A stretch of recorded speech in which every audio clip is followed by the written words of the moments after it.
Hey, this is Christian. This is Mandy Leon. Subscribe. Make sure you guys subscribe. What are you waiting for? Subscribe to this channel.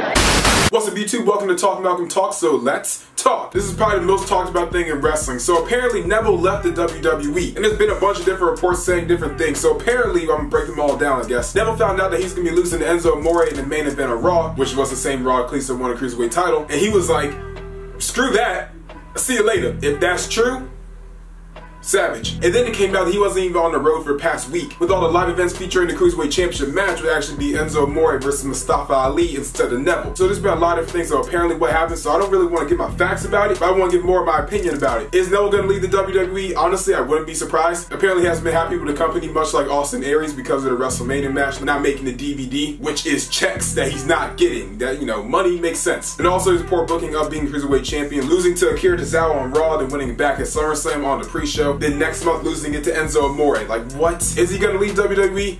Probably. I wouldn't be surprised. At this point, all I can really say is, can't wait to see Neville in Impact Zone. See you there, Pac. I don't think anyone ever realized this, but if Neville decided to take the word Pac and flip it, it's cap. I know, where's my Nobel Peace Prize? Also, someone that's actually left the WWE is former writer Jimmy Jacobs. He's probably definitely well known for his time in Ring of Honor and on the Independents, and Chris Jericho credits him for making up the list of Jericho. It doesn't matter what else you do, because that right there has probably been one of the best things in wrestling in the past couple years. The reason why he let go is kind of petty by WWE, honestly. Like, you guys are being just a little petty. Not a little, actually, very petty. When he took a picture with his friends who are the Bullet Club when they did their invasion angle before Monday Night Raw a couple weeks ago. At first it was a rumor, but honestly Jimmy Jacobs then just went on Pro Wrestling Tees and just already released a shirt that says unprofessional, has a picture of him with the Bullet Club on it. Stop being petty, WWE. Like, what? Stop being petty. You're gonna lose a writer because he decided to take a selfie. Kurt Angle did a live Q&A on his Facebook page, and a lot of people are asking him different questions. And one of those questions were, will we ever see a women's elimination chamber? They've done Hell in a Cell, they've done Steel Cages. There's only like 4 type of cage matches in WWE. Hell in a Cell, Steel Cage, they just brought back War Games, and Shark Cage, if that counts. And he said, patience, you will. I guess that we can assume that would be next year at Elimination Chamber. So who do you guys think is gonna be in there? So there's what, like 6 people in the Elimination Chamber, right? Also, according to Dave Meltzer, he possibly knows the Survivor Series main event this year. It's not gonna be Brock Lesnar versus Finn Balor. The main event isn't gonna be Raw versus SmackDown. It's actually gonna be Brock Lesnar versus Jinder Mahal. Also to note, this is a non-championship match. This is just champion versus champion, who will actually get pinned. I mean, Jinder Mahal hasn't lost a pay-per-view match because, you know, he's been WWE champion this entire time. But every time he wins, it has to do with some type of cheating. And Brock Lesnar just likes to, you know, kill people. So it's gonna be interesting. Will the match be good? I say no. The question is, how long will it be?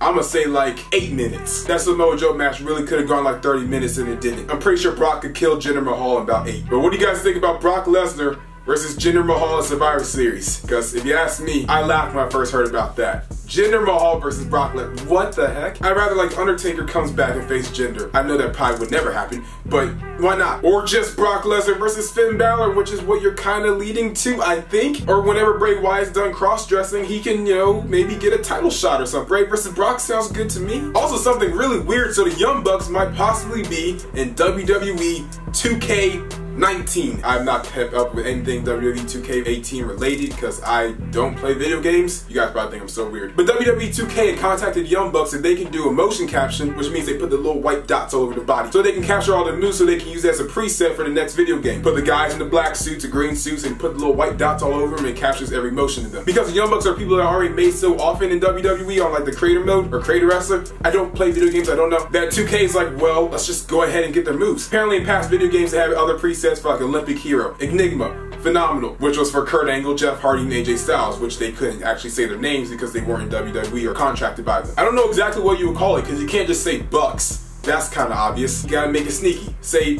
Bullet or say Elite.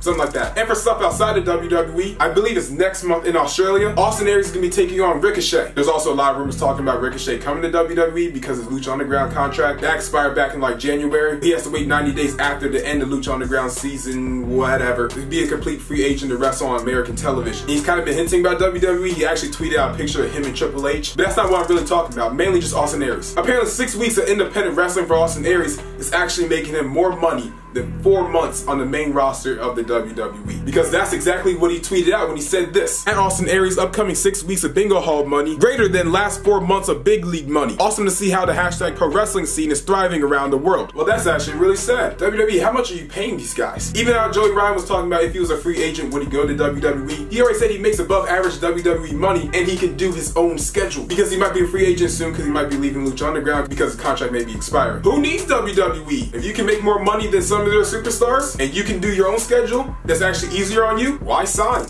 What? So recently at Ring of Honor Global Wars, the event that was held in Pittsburgh, Pennsylvania, Mark Briscoe dislocated his elbow. He went to see doctors, he flew back to Delaware where he's from, and he's gonna be out to up to 10 weeks. Feel better. Man, dislocated elbow. That just sounds really painful. And finally, Impact Wrestling, or TNA, GFW, I don't really know what they're calling it. I think it's Impact Wrestling now. Their version of the WWE Network, that being the Global Wrestling Network, has officially launched. It came out at the start of the week. You can actually download it on the Apple Store for free. I don't know about Google Play because no, it's just Apple every day, baby. I've heard a few issues wrong with it, like people are putting in their credit card information and all that kind of stuff, and it's not unlocking everything. You know, all the former TNA stuff, or pay-per-views, TV shows, all that kind of stuff. As well as independent wrestling, that being Smash Wrestling and Border City Wrestling. And as time goes on and Impact makes more partnerships with people, you'll probably see more of that too. And also the Global Wrestling Network is $7.99. But yeah, guys, that's the video. If you really enjoyed it, in the comments down below, tell me about Jinder Mahal versus Brock Lesnar. What you thinking about it? Does it sound horrible? Does it sound great? Does it sound cool? What do you think about the Global Wrestling Network if you have it? Women's Elimination Chamber? And if Neville leaves WWE, where do you want to see him go? Evolve, Progress, WCPW, Defiant, whatever they're calling it now, MCW, Ring of Honor, Impact Wrestling, New Japan, CMLL, AAA, Alpha One, I think that's the thing. That's in Canada, right? Wrestle Pro, Grimm's Toy Show, any of it. But make sure to like, comment, share, and always subscribe, and we outie.